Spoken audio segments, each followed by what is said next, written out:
Thursday, January 4th. Well, my sister Muffin had been around for the holidays, and she was tough, you know. She had a lot of strong opinions, and she and my mom, Tessie, had some good, healthy arguments during the holidays.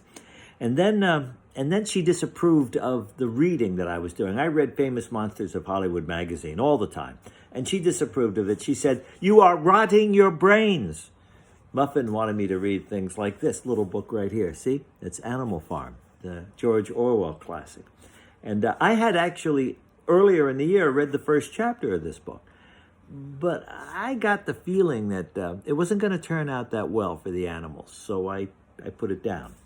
And Muffin said to me, "Of course it doesn't turn out well for them. In the end, socialism is rotted by communism." Oh, well, now that you told me the end, I don't have to read it. No, that's not the point, Chuck.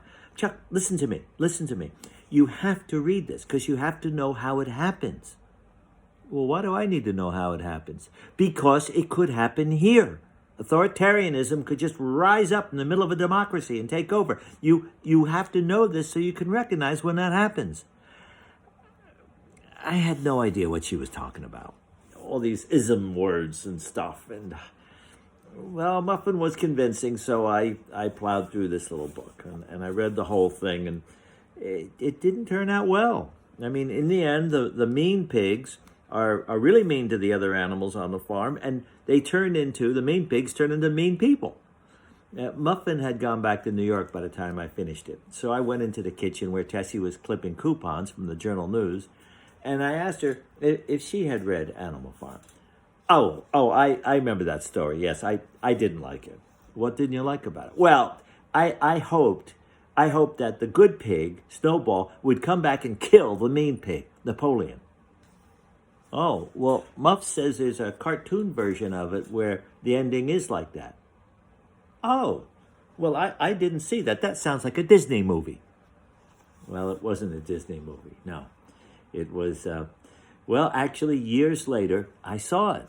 Yeah, sitting in the red rail in Nanuet, I watched that movie on a television set in a bar with Ginny Locke. She and I were sitting there together, and we watched the version that Muffin had said existed. And it was actually a film that E. Howard Hunt, that's one of Nixon's Watergate plumbers, E. Howard Hunt had secured the rights of the story from George Orwell's widow, to make this movie. The CIA made it. The CIA, Central Intelligence Agency, made their version with the happy ending. Yeah. And, Ginny and I sat and watched the movie, and Ginny said, "I don't remember it ending that way."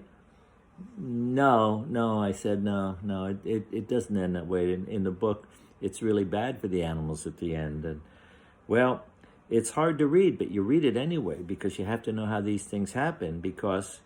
And I said to Ginny Locke, echoing my sister Muffin's sentiment, you got to know how these things actually happen so that you recognize it if it starts to happen again. Because, Gin, this could happen here. Huh. Yeah, I said that to Gin back then. Well, we'll do another one tomorrow. See you then.